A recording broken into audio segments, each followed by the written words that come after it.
Le plus gros cachet que j'ai pris, c'était un peu indécent, c'était pour une soirée, c'est 10 000 €. J'ai vu des gens qui ont développé des chaînes, même avec du contenu quotidien, 11 mois sans qu'il se passe quasiment rien. Moins de 500 vues par vidéo. Wow. Et au bout de 11 mois, on sait pas pourquoi, l'algorithme il a décidé que et... Yomi, quand je pars en vacances avec lui, je pars en vacances avec lui.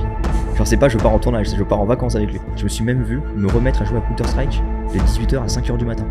Alors que théoriquement j'avais plus le temps. À quel point il fallait que je trouve un échappatoire à tout ça. Ça peut te rassurer, moi j'ai voulu faire de l'e-commerce, je te raconterai ensuite. J'ai pris une douille de 25 000. Le podcast est édité par Coleman Media, un label de podcasteurs spécialisé pour les coachs, les professions de l'accompagnement, les consultants. Alex, comment ça va? Ça va et toi, Jérémy? Bah écoute, ça va. Je suis content de pouvoir faire cet épisode avec toi. Pareil. J'aime toujours bien pour prendre des gens qui travaillent sur la vidéo, sur l'image, etc., les mettre de l'autre côté de l'écran. Ah ouais. Pour leur demander un peu leurs secrets, tu vois.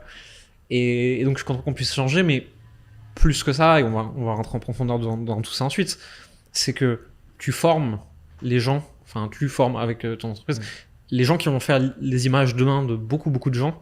Donc j'ai hâte que tu nous expliques un petit peu tous les petits trucs. Pour commencer, pour ceux qui ne te connaissent pas, est-ce que tu peux un peu te présenter, parler de ton parcours et de ce que tu fais aujourd'hui? Bien sûr. Alors Alexandre Mériguet, j'ai 25 ans, depuis pas longtemps, en juin. Je suis monteur vidéo passionné, donc en gros je fais ça depuis des années, mais pro depuis peut-être 5 ans. J'habite à La Réunion en plus, donc en vrai compliqué de m'émanciper un petit peu. Donc en gros il y a eu la bulle un petit peu internet, etc. et plein d'infopreneurs. Donc on va dire j'ai commencé à trouver des premiers clients comme ça grâce à YouTube. Et là ça fait 2 ans que je fais que voyager et que j'ai quitté mon cocon de La Réunion, mon studio, mes parents. Bon, je viens souvent les voir, j'ai encore mes amis là-bas, mais j'ai fait toute ma vie là-bas quasiment. Et là maintenant je fais que bouger, donc là je suis à Paris pour 2-3 mois. Et puis je vais rebouger au Portugal, là où j'ai mis mon petit nid douillet. J'étais youtubeur aussi avant. Youtubeur. J'ai arrêté quand j'avais genre 3000 abonnés. Je faisais un peu n'importe quoi. Et en fait, c'était vraiment, je pense, grâce à cette période-là, de me dire que j'adore ce monde-là, que je voulais bosser pour d'autres personnes que moi, quoi. Parce que gérer son image personnelle, en fait, c'est beaucoup d'énergie et je préfère m'occuper d'autres personnes. C'est plus facile de gérer l'image des autres? Ouais. Bah ouais, parce que du coup, tu prends beaucoup d'infos et du coup, t'as pas la timidité que tu peux avoir du coup en étant toi-même, vu que tu gères des images pour les autres, quoi. Donc, aujourd'hui, tu développes deux choses. Tu développes Video Maestro. Ouais. Et tu développes Endorphins. Ouais. Est-ce que tu peux nous parler un peu de ces deux projets, de ce que tu fais, pour qui tu le fais, comment tu le fais? En fait, si tu veux, donc Video Maestro qui est devenu Revolt Train, à la base, ça partait juste d'une formation que nous, on voulait lancer en interne parce qu'on galérait à trouver des monteurs. Donc en fait, on a trouvé, que ce soit sur Upwork, Fiverr, ComeUp, etc., où je me propose d'autres sites, ou de part du bouche à oreille. Le problème, c'est qu'en vrai, quand t'es monteur vidéo, t'as toutes les compétences qu'il y a au monde. Ça veut dire qu'un mec qui sait faire genre du clip, il sait pas forcément faire des bonnes vidéos YouTube, vu que c'est des codes différents, avec un style différent de montage, etc. Et ça, j'avais vu quand par exemple on voulait me remplacer, c'était il y a 3 ans, en me disant bah tiens, j'ai pris le meilleur mec qui fait des clips et tout, c'était à La Réunion, mais qu'au final pour du YouTube ça allait pas du tout, alors que pourtant c'était le meilleur, tu vois. Et le problème c'est que quand on a commencé comme ça et qu'on devait recruter des monteurs dans mon ancienne boîte, ce qu'on faisait c'est qu'on trouvait des monteurs et au final j'ai réussi entre guillemets à créer plein de process pour former les monteurs par rapport à ce que nous on propose en fait. Donc on s'est rendu compte que dans tous les cas, il y avait un gros besoin sur ça et qu'on s'est dit il faut former les monteurs de demain pour nous-mêmes à la base. Voilà. Donc c'était vraiment genre formé pour recruter chez nous. Voilà. Ok. Et aujourd'hui, donc c'est la partie Revolt Train où vous formez donc des monteurs. C'est ça. Et t'as la partie Endorphins. Endorphins où c'est une agence. J'ai recruté une nouvelle agence, mais ultra chill. En gros, si tu veux, j'avais déjà beaucoup de contacts et je me suis dit tu sais quoi, j'ai des monteurs. J'ai de la demande, je vais essayer de faire en sorte de pouvoir regrouper ça. Et donc là, j'ai créé une nouvelle boîte. Il y a 3 clients actuels alors qu'on a lancé en mai et on fait pas de recherche. Même en story sur Instagram, etc. J'ai jamais vraiment bombardé sur Endorphins. Je suis juste comme ça pour dire j'ai la structure. C'est cool, ça me fait une deuxième activité. Voilà, c'est juste pour le kiff et avoir un nouveau projet aussi. On est 3 associés, 2 monteurs et un graphiste actuellement. Et sur Endorphins, vous faites quoi exactement? Juste du montage ou... Alors non, ce qu'on fait, c'est qu'on accompagne vraiment les clients de la base. Donc entre la stratégie organique, planification des posts, tout ce qui est partie graphisme, photo de profil, bannière, miniature. Donc par exemple, quand il y a une vidéo qui sort, par exemple le dimanche, notre graphiste il va proposer 3 miniatures différentes, au moins, à chaque fois. Donc planification, idée de sujet, montage vidéo, donc création du branding, et on poste. Voilà. Donc normalement, il n'y a rien à faire. On n'a juste pas encore de tournage. Ouais, donc c'est presque de la direction de marque en fait. C'est ça, mais pas de tournage encore pour l'instant parce que je me suis dit que si jamais je voulais faire ça, soit il faut que j'embauche, au moins c'est mon équipe qui bouge avec eux, ou soit je prends un ami qui fait du tournage et puis c'est lui en tant que partenaire qui va y aller. Donc par exemple la boîte X en partenariat avec Endorphins. Intéressant. C'est une mission qu'on avait en off toi et moi et je te disais que c'était difficile pour moi, et même pour beaucoup d'autres que je connais, en francophonie, de trouver des head of brand, finalement, tu vois, des directeurs de développement de marque pour des gens en personal branding, tu vois, mais qui avaient en fait un œil global. Et j'ai l'impression qu'aux US, c'est un truc qui est assez populaire. On voit des Gary Vaynerchuk, des Hormozy, etc. Ils ont vraiment un head of brand et derrière, en dessous, des teams par médias sociaux, par zone de compétences, etc. Mais ils ont un directeur of brand. Pourquoi, selon toi, on ne trouve pas ce genre de profil en francophonie ou très difficilement? Alors pour moi, il y a plusieurs raisons. Je pense qu'il y en a, mais du coup, c'est des personnes qui sont là depuis très longtemps, juste dans ce monde-là depuis longtemps et pas forcément sur YouTube. Moi, ça fait 5 ans, genre j'ai vraiment commencé YouTube en 2017, pour te dire. Donc ça fait quasiment 6 ans. Donc en fait, depuis le temps que je suis dedans, j'ai réussi à avoir au moins un avis extérieur ou un peu de recul sur comment créer un brand et réussir à l'adapter à la fois pour mon client et pour son marché. Tu vois, donc c'est un ensemble. Et au final, si t'as pas genre tout ce recul-là et ces années d'expérience, tu peux créer des brands différents, mais ça va être plus compliqué de vraiment t'adapter et vraiment proposer quelque chose qui va correspondre à tout le monde. Et je pense que pour moi, c'est juste l'expérience. L'expérience et le temps, tu vois. C'est facile, mais moi, je pourrais former quelqu'un pendant peut-être 6 mois à fond sur un brand. J'ai un exemple typique. Avant, je bossais pour un très gros client, tu vois, avec qui, genre, tous les 3 mois, j'arrivais un petit peu à changer de style. Donc, j'ai réussi à le déléguer. Après très longtemps, j'ai réussi à le déléguer. Et au final, je me rends compte que même si j'écris tous les process, etc., le monteur actuel, ça fait 1 an qu'il n'a pas changé de brand. Même s'il est très propre. Il est très propre, etc. Mais j'ai l'impression qu'il faut beaucoup plus de recul et d'expérience pour se dire, ok, là, je vais créer un nouveau style, mais qui va toujours correspondre à mon client et qui va toujours aussi plaire à la communauté. Tu vois. Et ça, c'est long, je trouve. Pourquoi est-ce qu'on a ce manque d'expérience en francophonie, contrairement aux US? Alors, soit à chaque fois, le client, il a envie de changer constamment et du coup, il n'arrive pas à trouver genre sa pépite qu'il va pouvoir garder pendant des années, tu vois, et lui faire confiance et lui donner beaucoup plus de missions et responsabilités. Parce que là, en vrai, il y a entre guillemets, j'ai l'impression de plus de concurrence, même en tant que monteur. Sauf que ce que j'aime bien dire, c'est que d'accord, il y a plein de concurrents pour du montage simple, mais après, plus tu commences à aller dans du compliqué, plus c'est galère à trouver des bons monteurs. Tu vois. Et en général, un bon monteur, ou un bon filmmaker, ou un bon directeur artistique, soit il voudrait être bien payé, ou en général, il veut être freelance, tu vois. Et pour l'instant, j'arrive pas à imaginer genre quelqu'un là, actuel, avec un business, on va dire, normal, pas quelqu'un genre un David Laroche ou quoi, se dire j'ai payé un mec ultra cher à temps plein, tu vois, en CDI. Donc je pense que c'est un ensemble, à mon avis. C'est une histoire aussi donc que les entrepreneurs français investissent pas dans leurs équipes de la même façon que les Américains le font. Ouais. Même moi, je le vois, tu vois, même là, tu vois, j'ai même des offres qui sont entre guillemets pas chères par rapport au prix du marché. Et j'ai l'impression que même pour eux, ça paraît cher. Et ils préfèrent juste se dire, moi, c'est quantité. Je vois qu'apparemment, on fait ça. Je mets le moins d'argent possible et puis on va essayer, tu vois. Parce que j'ai l'impression que la plupart des entrepreneurs web, en tout cas, tu vois, c'est peut-être différent dans les boîtes corpo ou les startups, voient le média et l'organique comme le plan B long terme, vite fait, avec pas de ROI par rapport aux ads. Et donc, en fait, ils ont pas envie d'y mettre le même budget, quoi. Tu vois, typiquement, même tous mes potes à l'époque, qui me disaient, écoute, j'ai envie de venir avec toi dans ta boîte, etc. J'ai envie de me lancer, j'ai pas encore de vidéos, j'ai pas encore de communauté. Mais moi, je leur disais, mais d'abord, pour l'instant, crée-toi ta base, ok, limite, fais des trucs pas chers, tu te filmes au téléphone, tu te prends une caméra, je sais pas, tu vas faire 2 mois de contenu, je vais pouvoir, si t'aimes ça, si t'es à l'aise et si t'arrives à produire ça, et puis une fois que c'est ok, au pire, viens dans mon agence, tu vois. Le problème, c'est que si t'as rien tout de suite, le temps de décoller et tout, c'est un peu comme un train qui va avancer, et ça, tu vas pas vite tout de suite, quoi. Donc, s'il faut, pendant 3 mois, tu vas dépenser une blinde, tu vois, avec nous, un accompagnement, mais t'auras pas de résultat, tu vois. Donc, autant venir quand le train est un peu en marche, tu vois, pour scaler ce qu'il a déjà commencé à faire. En tout cas, c'est ce que je pense. Ouais, je comprends. Sans parler de vos tarifs spécifiquement, parce que je n'ai pas forcément besoin de tout balancer comme ça sur Internet, mais d'un point de vue entrepreneurial, je veux développer une présence social média forte avec YouTube, avec une vraie brand, etc.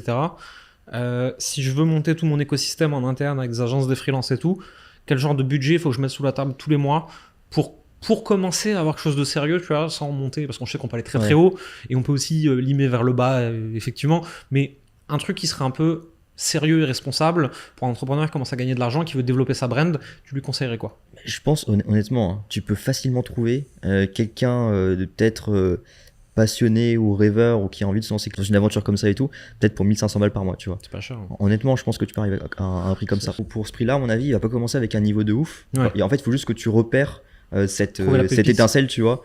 Ou s'il faut peut-être lui proposer un accompagnement avec quelqu'un qui maîtrise ça pour être sûr que pendant 2 ou 3 mois, il monte en compétences. Sinon, je pense qu'honnêtement, entre les frais de tournage, Nous, par exemple, à l'époque, on était entre 1000 et 1500 euros par jour, tu vois. Donc ça veut dire que si tu fais une semaine de tournage avec une équipe, plus en plus après tu dois payer du montage. À la fin, tu as aussi le chef de projet à payer, les community managers, les graphistes, le monteur vidéo, ou les monteurs vidéo si tu veux faire du multi-contenu partout, TikTok, YouTube, enfin tu vois, c'est un ensemble. Donc à la fin, tu peux vite passer à 5 ou 6 000 euros par mois, tu vois. Ouais, et encore, c'est pas cher. Hormozy le disait, eux, ils en ont chacun pour 20 000 par mois de team contenu. Ça m'étonne pas. Ça m'étonne pas du tout. Quand tu vois ce qu'ils ont fait en un an et demi. Moi, je le voyais quand je partais en tournage vlog. Tu vois, honnêtement, je crois le plus gros cachet que j'ai pris, quand j'ai le plus gros, c'est que c'était le plus gros, c'était un peu indécent. C'était pour une soirée, c'était 10 000 euros. C'était en crypto. Ça, c'était pour un projet NFT. Ouais, ils rentabilisent derrière. Ouais. C'était pour moi un bon cachet, mais pour eux, en vrai, c'était ridicule. Tu vois, genre, c'était une vidéo qui était super importante après aussi. Donc ça, c'était un peu le gros projet. Donc en fait, ça dépend. Il y en a qui seront prêts à mettre beaucoup de budget parce qu'ils savent ce que ça peut leur apporter. Et d'autres qui sont en plein début dans leur activité et qui sont un peu frileux de mettre un peu d'argent, quoi. Mais je peux comprendre. Hein, ouais, bien sûr. Moi, j'ai l'impression qu'il faut commencer seul et bidouiller. Et quand tu commences à avoir un peu de traction, et surtout que tu sais que tu la rentabilises, cette traction, là, c'est le moment de double down. Mais moi, j'aime pas vendre pour vendre. Tu vois, moi, j'aime bien quand ils ont des résultats. Tu vois, et moi, ça m'énerverait que quelqu'un vienne me voir et qui paye mes prix par rapport à ce que je vaux vraiment, mais qui eux n'auront pas le résultat attendu parce que c'était trop précoce. C'est trop tôt. Ouais. Donc je préfère limite leur conseiller de faire ça eux-mêmes, au moins ils sont pas frustrés ni rien, et puis ils viendront me voir, tu vois, quand ce sera ok, qu'ils seront au clair par rapport à leur projet. Ouais, et puis on sait surtout que des trucs comme YouTube, il peut se passer 12 mois de bon boulot sans qu'il se passe rien en face, en fait. Hein. Et après, il suffit d'une vidéo qui pop, mais moi j'ai vu des gens qui ont développé des chaînes, même avec du contenu quotidien, 11 mois sans qu'il se passe quasiment rien. Moins de 500 vues par vidéo. Et au bout de 11 mois, on sait pas pourquoi, l'algorithme il a décidé que, et... Et après, c'est un ensemble. Des fois, on parle des vues, mais je connais aussi des clients qui faisaient peut-être 200, 300 vues, ce qui paraît pas ouf en plus, mais qui en fait leur apportait beaucoup de clients. Et vu que c'est un peu du high ticket, finalement, c'est rentable pour eux. T'as Rémi de Truchy de Varenne de la chaîne YouTube Parlons Long Terme, qui a une toute petite audience, mais ultra qualifiée. Et qui du coup arrive à faire des trucs extraordinaires avec juste sa petite chaîne YouTube. Hein. Il a 10-15 000 abonnés, je crois. Je préfère avoir genre limite 300 ou 1000 abonnés mais ultra qualifiés que d'avoir payé genre 20 000 abonnés, tu vois, juste pour l'ego, mais au final, il n'y a rien qui part. Quoi, tu vois. Bien sûr. Donc, si on devait donner des conseils aux gens qui veulent se lancer et développer du média organique, de la brand, etc., commencer seul, mettre les mains dedans, regarder ce qui marche, aller chercher la première traction organique. Et une fois qu'on voit que cette audience, on arrive à la rentabiliser, c'est le moment de faire appel à des prestataires professionnels pour accélérer ce qui est déjà lancé, quoi. Il y a toujours, de toute façon, un petit truc. Moi, dans la vidéo, par exemple, quand je crée un brand, c'est très simple. Il y a toujours des codes, hein, de toute façon. Il y a plein de points. Hein, le type de titre, tu vois, les couleurs, la typo, peut-être les transitions ou le style d'animation. Et je pense qu'une fois que tu as juste recoupé genre ce peu d'éléments-là, tu seras aussi reconnaissable, tu vois, et c'est déjà très propre. Plutôt que de faire, en tout cas, moi je le vois sur TikTok, mais bon, c'est des codes qui marchent en ce moment. Là, je parlais plutôt de YouTube, parce que pour TikTok, bon, tu respectes les codes, et puis voilà, on s'en fout du brand, mais bon, soit tu mets un petit logo en bas ou en haut, tu vois. Mais pareil, genre, une couleur, une typo reconnaissable, et c'est bon, et t'avances comme ça, tu vois. TikTok, ça bouge un peu trop. Donc au final, tu pourras jamais vraiment respecter un brand. Il faut juste que ça respecte les codes actuels et la traîne, quoi. Bastien Pellissier, il était très fort là-dessus. Juste une chemise noire, toujours la même chose, avec un fond blanc.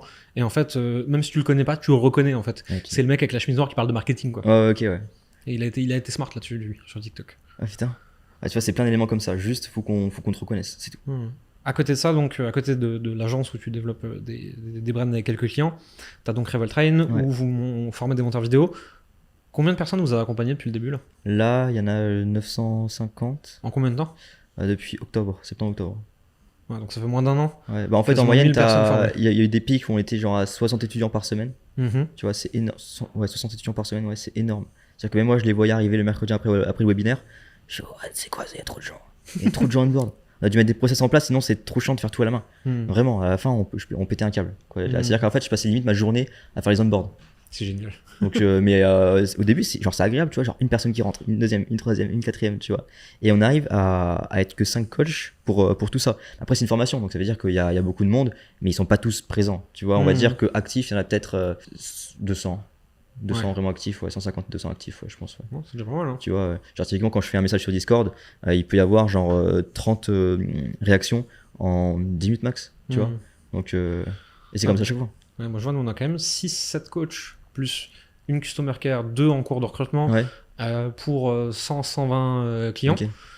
Mais mais après, nous, on est plus un accompagnement qu'une formation, tu vois. Mais nous, c'est pareil, en vrai. Je sais pas comment vous gérez. En gros, si tu veux, déjà, j'ai dit à tout le monde, en tout cas, c'est les valeurs de la maison que je mets. On a une communauté Discord et du coup, tout le monde arrive à s'entraider. Ouais. Donc ça veut dire que limite, t'as pas besoin d'avoir 10 000 coachs. C'est-à-dire qu'une fois que t'as appris les bases, n'importe qui est là genre depuis 3 mois, il connaît genre, bah écoutez, mon fichier ne marche plus, comment ça se fait?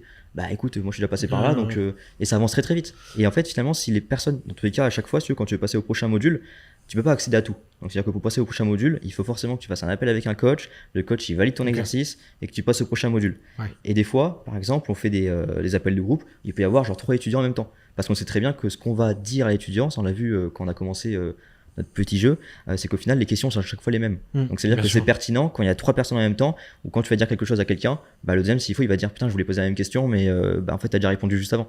Parce que les problématiques sont à chaque fois les mêmes.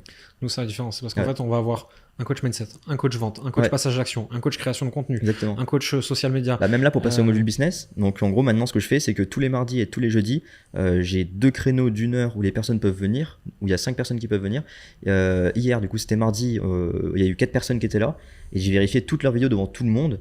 Et du coup, bah, à chaque fois, bah, quand je leur montre ce qui était bien ou pas, en tout cas pour le premier, les 3 autres suivants, bah, ils savent, du coup, bah, merde, où est-ce qu'ils ont prêché, tu vois. Et du coup, ils arrivent déjà à s'autocritiquer juste avant.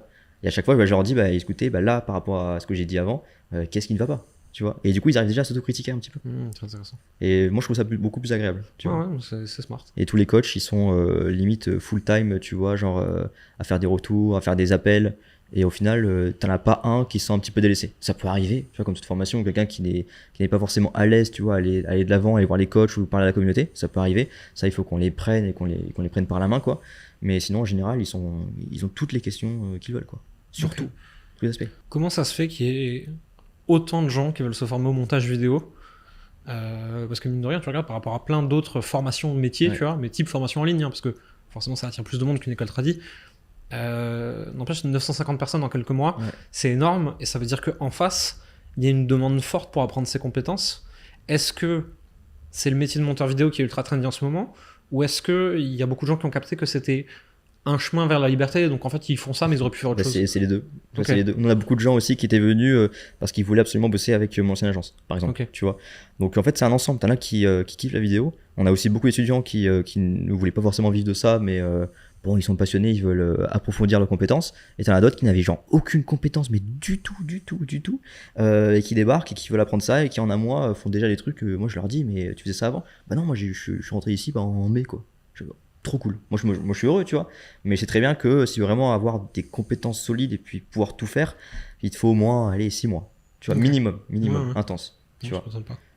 Tu vois, moi je sais très bien que quand je prends quelqu'un avec moi sous mon aile pendant genre 1 semaine, il va beaucoup apprendre. Mais après, bah, quand tu es chez toi et que tu fais une formation, c'est beaucoup de discipline. C'est plus long, tu vois, discipline. T'en as aussi qui peuvent avoir un travail à côté ou des enfants à gérer. Donc en fait, tu suis vraiment ça à ton rythme. Il y a pas de pression. Voilà, qui me disait, est-ce que j'ai raté des choses? En fait, tu rates jamais rien. À chaque fois, il y a que des choses nouvelles à apprendre. Tu vois. Donc il y a aussi des replays de live, mais bon. Ça j'évite, en fait on en fait tout le temps donc ça sert à rien. Donc dès qu'il y a un truc intéressant, je l'enregistre et je mets un titre et puis je prends que le meilleur quoi, du replay. Ouais, on a à peu près le même fonctionnement pédagogique de notre côté, c'est sensiblement la même chose. C'est trop bien. C'est même des fois j'avais des vidéos que je voulais faire et puis typiquement je me suis dit est-ce que je la fais moi-même tout seul ou est-ce que je la fais en live ou avec genre 3 ou 4 personnes pour être sûr aussi d'avoir un peu le ping-pong entre leurs questions etc. Et je trouve ça encore beaucoup plus cool. Tu vois, que de faire une vidéo tout seul devant mon écran. En général, on a les deux, tu vois. On a une partie formation théorique, où c'est la personne qui fait la vidéo face à son écran avec des slides et qui explique. Et souvent, en général, derrière, on a un coaching où on a parlé spécifiquement de ça. Et donc, on a toutes les questions des gens, l'effet ping-pong, etc. On essaie d'avoir les deux parce que si tu veux juste apprendre la théorie, t'as pas forcément envie de te farcir une heure de replay. Je pense qu'il y a 90% de mon contenu. Voilà, attends. On va dire 75% de mon contenu qui est vraiment vidéo. On va dire t'as 15% qui est podcast. Et du coup les 10 prochains pourcents c'est un peu du replay de live, mais quand je dis replay de live c'est je sais pas, un live d'1 heure et je vais prendre que les 10 premières minutes, tu vois, 20 premières minutes, ou alors à chaque fois ce que je fais c'est que je le brande un petit peu, donc ça veut dire que je vais mettre même ma ligne de download, tu vois, sur la vidéo avec le titre etc pour que les gens savent qu'est-ce qu'ils écoutent là pendant les 5 premières minutes par exemple, en fait je veux vraiment faire en sorte que dès que tu regardes une vidéo t'as que l'essentiel et que tu vas pas genre te farcir 10 minutes de blabla parce qu'on pose des questions qui sont pas pertinentes, tu vois, donc straight to the point quoi. Imaginons que je regarde cette interview, je me dis que j'aimerais bien apprendre le montage, m'améliorer etc, mais que je veux quand même bidouiller un peu moi-même pour voir si ça va me plaire, tu vois, pour mettre un peu les mains dedans avant de me lancer dans un programme de formation. Est-ce que tu pourrais nous donner un peu les erreurs les plus courantes et peut-être quelques conseils faciles à appliquer de son côté avant de vouloir aller plus loin? Bah moi, ce que je peux faire, c'est déjà savoir, je sais pas, il y a plein de tutos sur YouTube, savoir juste commencer. Tu vois, genre si c'est un métier qui peut me plaire, est-ce que je dois faire ça, est-ce que j'ai le temps, est-ce que j'ai le bon PC adéquat, c'est un peu un ensemble. Moi, je sais qu'il y en a beaucoup quand même, je pense qu'on arrive très bien à vendre, qui direct après le webinaire vont directement payer. Il y en avait plein qui, enfin ça peut arriver, qui vont dire j'ai payé trop vite et tout, et finalement je préfère me rétracter, c'est quand même une semaine de remboursement, de satisfait remboursé, pardon. Et d'autres qui vont dire en fait je voulais me rétracter mais finalement bah, j'aime bien la vibe, j'aime bien la communauté, c'est bien expliqué, enfin il y a vraiment de tout, tu vois, genre c'est un programme, ça veut dire que ça peut arriver aussi, c'est déjà arrivé des personnes qui avaient genre la cinquantaine, soixantaine, qui n'étaient pas forcément à l'aise sur notre façon d'expliquer, c'est rare mais ça arrive, tu vois, et qui finalement préféraient se rétracter, ou d'autres qui avaient plus besoin d'être vraiment accompagnés main par la main, c'est ça, main dans la main, ouais, main dans la main, et qui en fait pour elles c'était beaucoup plus simple d'être en physique et d'avoir limite un prof genre tous les jours, donc en fait ça dépend, tu vois, et moi je suis là juste pour qu'ils aient ce qu'ils ont voulu, enfin ce qu'ils veulent, quoi, tu vois, je suis pas là pour les emprisonner chez moi. Qu'est-ce qu'ils apprennent en premier quand ils arrivent chez vous? Mindset.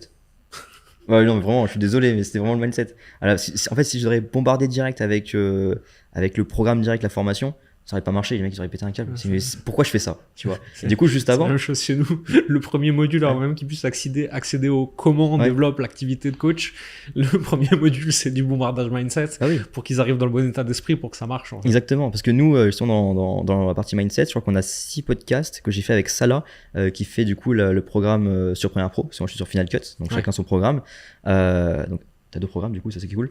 Et en fait on a fait plein de podcasts sur la résilience, sur nos premiers clients, enfin vraiment tout, mais genre sans blabla. Moi j'ai pas honte de dire que moi ça m'a pris 2 ou 3 ans pour enfin vivre de ça, mais j'étais tout seul, donc c'est différent, j'avais pas de programme, j'avais rien de tout, j'avais personne pour me dire bah tiens un client, je devais tout construire, donc c'était un peu différent.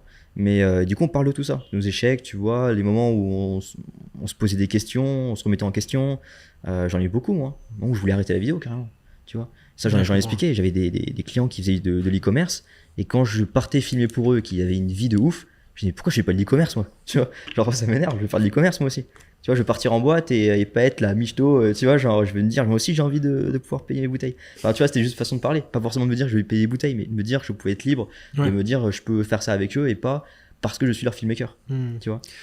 Il y a quand même une forte démarche de liberté, j'ai l'impression, dans ce que vous faites. C'est la liberté pour vous, de la liberté pour ceux que vous formez. Et c'est de dire, c'est une compétence, c'est une belle compétence. Nous, c'est le métier qu'on a aimé et qui nous a fait vivre et qui est devenu une passion, peut-être, ou qui l'a toujours été d'ailleurs. Et aujourd'hui, on forme à ça, certes, mais il y a aussi vraiment toute cette démarche vraiment de liberté profondément. Une compétence monétisable va te permettre de faire ce que tu veux dans la vie, en fait. J'ai fait pour ça, alors que pourtant je suis quelqu'un de casanier un petit peu. Après j'ai eu la chance d'avoir des parents militaires, donc en fait je bougeais beaucoup en déménagement, donc j'étais pas trop, c'est un peu dérangé de bouger, quoi. J'adorais ça. Mais ouais, moi c'était le but, c'est de me dire si je veux bouger, je bouge, tu vois. Et le plus gros frein que j'avais, c'est que, enfin moi je sais pas pourquoi je le dis à chaque fois, j'ai jamais été en problème d'argent, en tout cas avec ma famille, jamais. Donc la grosse vibe, c'est pas de me dire il faut que je fasse plaisir à ma mère. Enfin, tu vois, c'était pas du tout ça. C'est juste pour moi. Depuis petit, je cherchais même sur internet comment faire de l'argent en ligne. Tu vois, j'aimais gagner de l'argent en ligne. Tu vois, mais c'était vraiment à chaque fois la vibe. Tu vois, il y avait plein de petites techniques. Enfin bref, j'étais à fond là-dessus. J'essaie de faire des techniques, ça a merdé. Mais oui, moi j'ai jamais. J'arrête, je fais des trucs basiques. Tu vois, l'e-commerce, le dropshipping, j'avais essayé de commencer. J'étais encore au vestiaire, tu vois. À l'époque, c'était sur eBay, je crois. Et en fait, je me souviens plus trop du schmilblick, mais je crois que j'avais trouvé des vieux produits sur eBay qui coûtaient pas cher et je les remettais sur eBay, mais en plus cher. Mais ça marchait pas, genre c'était juste nul. C'était une tablette que j'avais trouvée genre à 20 € et que je remettais à 200. Mais sauf que ça, j'avais vendu. Ça peut te rassurer. Moi, j'ai voulu faire de l'e-commerce, je te raconterai ensuite. J'ai pris une douille de 25 000. C'est-à-dire que j'avais un média en ligne avec de l'audience. Et on a fait des collabs avec des marques, on a fait plein de trucs et tout, dans du vêtement. Et à un moment, je me suis senti trop puissant et je suis allé sur les salons avec les acheteurs, printemps, machin et tout. Et j'ai commencé à choper des collections pour ensuite les vendre en e-commerce, tu vois. Et j'ai jamais rien vendu. C'est tout est encore dans les placards, je suis mes parents. Mais j'ai toujours essayé, tu vois. Genre à l'époque, quand j'étais au lycée, notre plus gros flex, tu vois, moi, mes parents m'ont jamais vraiment donné d'argent. Tu sais, genre jamais en mode tiens, prends 200 € et faire le shopping. Jamais. Donc on va dire que même niveau vêtements et tout, j'étais juste normal. C'était tiens, là c'est des soldes, Alex, on va faire les soldes et puis tu prends une chemise ou 3 chemises et voilà, c'est tout. Et du coup, quand t'arrives au lycée, t'as envie un peu de plaire, tu vois, t'as envie d'être un peu un peu à la mode. Et sauf que je pouvais pas dire à mes parents, tiens, donne un peu d'argent et puis enfin bref. Et du coup, c'était vraiment dans l'optique de me dire, j'ai envie de faire mon propre pèse pour aller chercher mes suites et voilà. Et ça a commencé comme ça. Donc l'idée de me dire, je veux absolument trouver des fringues sur Azos. Ça, c'était à l'époque. Et pour ça, on pouvait payer, je crois, sur PayPal et tout à l'époque. Et du coup, je me disais, mais comment je fais des sous sur PayPal, tu vois? Et du coup, ça a commencé vraiment comme ça. Tu vois, c'était vraiment à l'époque du lycée. C'était l'époque, quoi. C'est comment de grandir à La Réunion? C'est trop bien. Alors, je t'avoue, la première année, et je pense que c'est comme beaucoup de. Moi, je suis un Zoreille, tu vois. Zoreille, c'est vraiment un métropolitain qui débarque là-bas. Première année, en fait, je devais pas être à La Réunion. Je devais être en vacances. Donc, ça veut dire que théoriquement, je devais rentrer en France, faire ma rentrée en troisième, etc., tu vois. Et au final, bah non. Pour les raisons personnelles, tu vois, bah finalement, non, on reste à La Réunion. Donc, là, je me retrouve dans une île où il n'y a pas d'hiver, où il n'y a pas de rue pavée. Enfin, il y en a, mais tu vois, genre, rue pavée, de vignes. Tu vois, il n'y avait pas tout ça. Et j'arrive, autre culture, il fait chaud.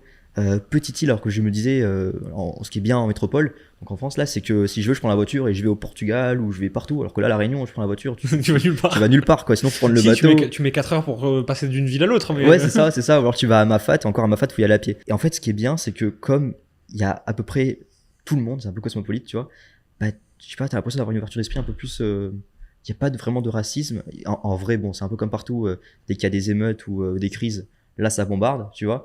Contre les Chinois, contre les oreilles, bref, la totale. Mais en vrai, au quotidien, on vit tous ensemble, tu vois. Et je pense que c'est ça qui a fait que j'aimais beaucoup m'ouvrir aux autres. Voilà, je pense. T'étais dans quel coin là-bas? Moi, j'étais à la Possession, donc c'est la côte ouest.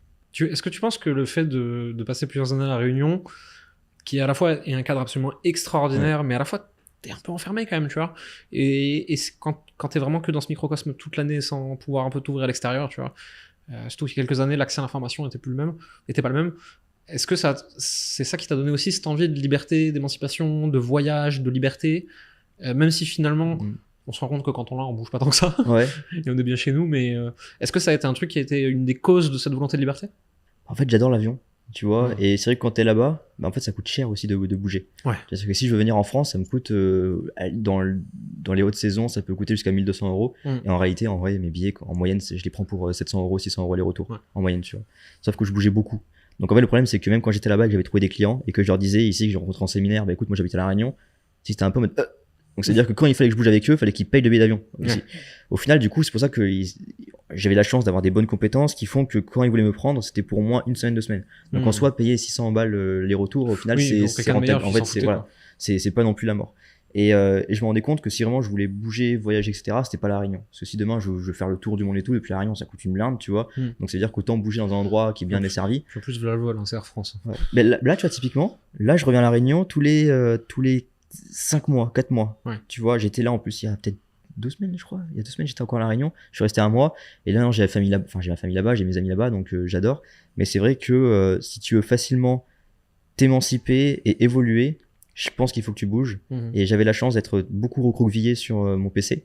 Et donc de suivre des gens qui étaient pas du tout à La Réunion. Et au final, bah, tu prends de l'information qui n'est pas d'ici, mais tu prends que de l'information, tu vois. Et c'est comme ça que j'ai bougé, que j'ai fait mon premier stage pendant 2 mois en Thaïlande. Voilà. Avec un entrepreneur du coup francophone là-bas. Trop cool. J'ai kiffé. Il y a du monde en Thaïlande chez les Français. Bah, c'était à l'époque où il y avait Jean Rivière, tout ça. Ouais. C'était à l'époque. Enfin, c'était au Cambodge, lui. Ouais, mais c'est genre j'avais tout. Il était en Thaïlande avant. Ouais, bah j'avais un petit peu genre tout le cercle là-bas un petit peu. Enfin en tout cas j'étais avec Cédric Beau, je sais pas si tu connais.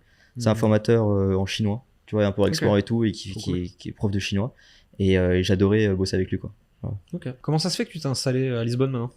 Alors je suis pas encore officiellement à Lisbonne, genre par contre j'ai ma sécurité sociale là-bas, enfin j'ai tout là-bas. Je suis en train de chercher un appartement pour 2 ans. Et je t'avoue, il y a pas vraiment de raison spécifique. Au début, un peu où ça pouvait être sympa, au début, il y avait une raison en train de me dire est-ce que la fiscalité ça peut être intéressant ou pas. C'était, on va dire, le premier point que je voulais, vu que je peux bouger de partout, donc autant être dans un endroit qui me plaît, quoi.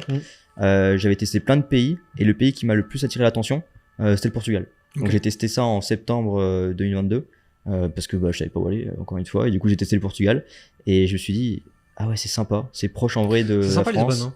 C'est proche de la France, c'est pas si cher, c'est joli, et je me sentais pas dépaysé, tu vois. Je me suis dit, autant, si je peux choisir, autant aller là-bas, quoi. Pourquoi t'es pas parti à Dubaï avec tout le monde? Non, j'ai fait. Ils sont tous là-bas. J'ai fait un an là-bas. Et alors? Mais au final, ce que j'appréciais pas, encore une fois, c'est personnel. Donc chacun a son propre avis. Moi, je suis un peu un amoureux. Tu vois, genre, j'aime beaucoup les gens, j'aime beaucoup être. Je suis social un petit peu. Et c'est vrai que là-bas, c'était un peu une prison dorée. Donc j'avais tout. je manquais de rien du tout, mes repas étaient livrés, ménage tous les lundis, tous les jeudis, salle de sport, j'avais tout, vraiment aucune excuse. J'ai bien réussi à prendre du poids là-bas, rien, tout était parfait. En plus, comme pour moi c'est un petit peu un hub, t'as tout le monde qui vient au moins une fois en vacances ou quoi, donc ça veut dire que on avait beaucoup de clients qui étaient là-bas, du coup. Et même pour des rencontres, on a eu des clients comme Booba, Lacrim, etc. Et je pense que jamais de la vie on aurait pu les avoir si on n'était pas doublé. Non, clairement. Donc ça c'était très bien, genre juste pour évoluer, etc.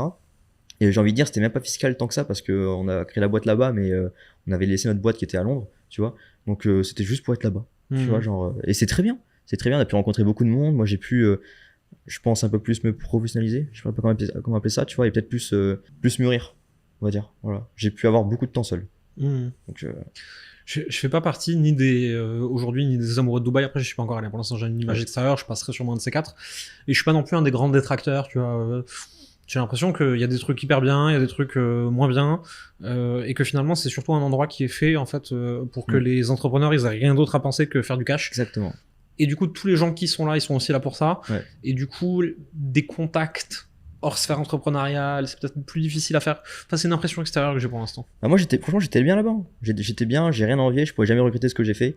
Y revenir, je pense pas, ou peut-être en vacances, tu vois. Ou peut-être qu'il me faudrait genre beaucoup de thunes, peut-être. Faut me dire que si j'y vais, je peux, s'il faut demain reprendre l'avion et repartir en Europe. Là, c'est un peu plus compliqué. Je peux le faire, mais ça coûte cher et puis c'est pas forcément le mieux pour moi, quoi. Mais là, je suis bien à Lisbonne, tu vois, genre, enfin à Lisbonne, là, c'était Porto, mais je suis bien au Portugal. Tu vois, je suis très bien là-bas, c'est très joli, il y a des gens normaux, tu vois, genre, on pense à rien à part juste viens, on va boire un petit coup et c'est tout, quoi. Pas parler business à longueur de journée. Enfin, pour moi, j'arrivais pas à couper à Dubaï, c'était ça le problème. C'est que j'arrivais pas à couper. Il y avait pas un moment où j'étais tout seul. Je me suis même vu, alors pourtant j'avais pas le temps, me remettre à jouer à Counter-Strike de 18h à 5h du matin. Alors que théoriquement, j'avais plus le temps, tu vois. Et à quel point il fallait que je trouve un échappatoire à tout ça. Ok. Donc j'ai pas forcément de potes, j'avais pas forcément le bon on fait quoi ce soir, tu vois. C'était que un monde entrepreneurial, tu vois. Et c'est bien, mais il fallait que je t'es dans un silo de progression en termes de cash et de compétences et de réseau, mais à part ça, mais niveau bonheur et tout, j'étais pas épanouissant. Okay. Le futur pour toi avec Revoltrain, ça ressemble à quoi? Alors ouais, il y a un truc qui m'échappe, c'est que je sais même pas ce que je fais la semaine prochaine, tu vois. Et à chaque fois que je visualise des moments de ma vie, en fait tout va tellement vite qu'on va dire je vais me fixer, on va dire, une sorte de petite lumière au loin là-bas, je vais la tenir et après il va y avoir tellement de petits chemins à droite à gauche, etc., que je vais les prendre par amour et les accepter. Moi je crois beaucoup au destin, c'est bizarre. Mais alors je t'avoue, la Revoltrain, je sais pas, je sais qu'il faut faire un petit penchant vers l'IA. Là je sais que je voulais créer une application un peu comme Submagic, sauf qu'en réalité ça coûte ultra cher en temps, en argent. Enfin bref, c'est un merdier. Donc là, je suis en train de penser à autre chose et on l'a déjà. Et la chance que j'ai, pas pour spoiler, c'est que j'ai une grosse communauté de personnes qui ont faim. J'ai les compétences, on a les process. Donc si t'arrives à combiner tout ça, en vrai, on peut trouver une offre irrésistible. Et là, je suis en train de juste la construire. Pour l'instant, j'en parle pas parce que je sais pas encore où ça va aller. Mais je pense que quand ça va en parler, on va me dire, mais mec, c'est quoi ça? Personne pourra s'aligner en fait. C'est pas possible. Tu vois. Ça c'est du teasing, on a hâte de voir du coup. Donc c'est un petit peu là le prochain truc, on fait que en parler. D'ailleurs hier on était en call avec un dev pour la partie IA, tu vois. Mais voilà, pareil, c'est un peu lui qui nous a fait comprendre que bon les gars, vous pensez à autre chose, peut-être ce sera plus intéressant tout de suite. On a fait ok, donc on va tester un peu notre produit là, et puis après avec le cash qu'on fera, ce sera le réinvestir peut-être dans une app comme ça. Ok. T'as bossé avec plein de types de personnes différentes, t'as formé, tu formes encore des gens en montage vidéo. T'as bossé avec des infopreneurs, coachs, médias en ligne. T'as bossé aussi avec des rappeurs, des gens comme ça. Est-ce qu'il y a un des pans de ton activité que t'as préféré ou que tu préfères? Ouais, moi j'adore, c'est un exemple. J'en parle beaucoup parce que je suis trop fan. Yomi, quand je pars en vacances avec lui, je pars en vacances avec lui. Genre c'est pas je pars en tournage, c'est je pars en vacances avec lui. Et ça j'apprécie de ouf parce que tout ce que je montre en vidéo, j'ai l'impression que c'est encore beaucoup plus stylé en vrai. Et des fois on pose la question, c'est est-ce que c'est vraiment comme ça? Est-ce que c'est pour la vidéo? Je suis non, c'est encore mieux en vrai, tu vois. Et ça j'adore. Alors j'adore pas parce qu'on fait la fête, mais parce que en général j'ai carte blanche. Donc ça veut dire que je vais créer un petit peu le mood. Après je passe au montage et c'est moi qui va dessiner de l'ambiance. Et comme j'étais là aussi, avec toutes les musiques que j'ai entendues et puis comme j'étais avec eux, j'arrive à comprendre la vibe qu'il y avait et puis essayer de la retranscrire, tu vois. Et sinon j'adore tout ce qui est teaser. Tu vois. Et en général, là, j'ai de la chance d'avoir beaucoup de personnes qui viennent me voir parce qu'ils veulent que ce soit moi et pas parce qu'ils cherchent une presta. Okay. Et si jamais ils cherchent juste une presta, je les préfère leur donner l'opportunité à des monteurs, tu vois, que j'ai plutôt que de la faire pour la faire. Voilà. Donc toi, ce que tu préfères, c'est des trucs très immersifs, Ouais, où tu peux avoir complètement ta patte artistique du C'est début à la fin, où tu as vécu le moment, tu as choisi les séquences, tu as choisi les musiques, tu as choisi l'ambiance, parce que l'ambiance, t'étais là et tu l'as senti. Exactement. Et donc il y a un vrai truc artistique au-delà même de la compétence, en fait. C'est ce que j'apprécie de ouf, c'est de me dire, ok, là j'ai senti quelque chose et je vais essayer vraiment au mieux de la faire retranscrire aux autres pour qu'ils ressentent la même chose que ce que je ressens. Tu vois. Et ça, c'est ultra dur. Parce que il faut que tu fasses un mix de tout, entre des belles images, une bonne colorimétrie, des bonnes musiques, tu vois, et des bons sound design pour vraiment se mettre dedans, quoi, tu vois. Moi, je sais que j'ai un style, je suis aussi beaucoup de filmmaker, et je sais que mon niveau, il est encore à des années-lumière en bas que certains, quoi, tu vois. Ça, je le vois, on a tous des styles différents, ça qui est bien. C'est que vraiment, demain, à un certain niveau, tu peux te dire, j'ai envie de bosser avec lui parce que je veux son style, ou bosser avec l'autre parce que je veux son style, et pas juste parce que c'est un filmmaker. J'ai l'impression que c'est un sujet qui est hyper logique pour tout le monde dans la photo, par exemple, tu vois, que chaque photographe a son style, et que c'est pas encore aussi logique dans le montage vidéo et la DA, de se dire qu'en fait, chaque monteur monte d'une certaine façon, chaque DA va imaginer les séquences, les musiques et tout d'une certaine façon, et donc en fait, selon ce que tu veux comme rendu, tu vas pas avoir le même. Après, la problématique, c'est aussi les compétences. Tu vois, moi, je connaissais beaucoup de monteurs qui sont là depuis des années ou quoi, et que même moi, je les forme parce que même si ils veulent retranscrire à travers, du coup, ce qu'ils savent, quelque chose ou un style de titre ou quoi que ce soit, en fait, ils peuvent le faire de cette façon-là parce qu'ils ne maîtrisent pas autre chose. Tu vois. Donc, des fois, ils peuvent être juste bridés et puis dire que c'est leur style créatif, alors que juste, ils n'arrivent pas à faire différent. Enfin, pas dire mieux, mais différent. Il dit c'est mon style, en fait, c'est une contrainte du coup, c'est son style technique, actuel. En fait. Tu vois, c'est comme moi, on verrait mes vidéos que je faisais il y a un an, mais rien à voir avec ce que je fais maintenant. Tu vois. Et je sais que maintenant, chose qui pour moi paraît genre des fois ouf quand je fais des trucs, n'aura rien à voir par rapport à ce que je vais faire dans 6 mois. Et ça, je le vois dans mon style. Tu vois, typiquement, là, je fais de moins en moins de vlogs, et quand j'en fais, j'essaye tout le temps de faire des trucs que je faisais pas avant, à chaque fois. Ça, c'est mon but. En fait, comme là, c'est une passion pour moi, et c'est un peu mon leitmotiv, tu vois. Je me dis que si j'arrive pas à être meilleur que la veille, c'est comme si je servais à rien, quoi. Tu vois. Comme c'est mon dada à moi, il faudrait absolument que je sois bon dans ça, quoi. Voilà. Intéressant. Parce que si je suis bon dans ça, je suis bon personnellement. Aujourd'hui, avec le recul, si tu devais donner, je sais pas, 1, 2, 3 conseils à des gens qui nous regardent et qui voudraient se lancer dans le montage vidéo, dans la DA, dans du branding, etc. Par rapport à ton parcours, tu aurais envie de leur dire quoi? Moi, il y a un truc que je faisais, c'était beaucoup de visualisation. Donc, par exemple, à l'époque, je suivais quelqu'un qui s'appelait Benjamin Ortega, qui était le filmmaker personnel de John Hodgson. Et en fait, quand je faisais mes propres vlogs, dans ma tête, je me suis dit, je suis Benjamin Ortega. Il n'y avait pas de possibilité. Je suis Benjamin Ortega. Et du coup, j'essayais de raisonner comme si c'était lui qui raisonnait. Donc, il faut que je filme comme ça. Et pourquoi je dois faire comme ça? Et je faisais des trucs, mais genre, que je faisais pas avant. Parce que je m'imaginais un petit peu, genre, sa timeline, je m'imaginais un petit peu, genre, sa façon de bosser, sa vibe, sa réflexion. J'essayais de me mettre dedans, tu vois. Et je pense que le plus important, c'est de s'accrocher à quelqu'un, ou une sorte de mentor, ou je sais pas trop, ou en tout cas un style, et vraiment d'essayer de le respecter et d'être fidèle à ce style-là jusqu'à que tu le comprennes.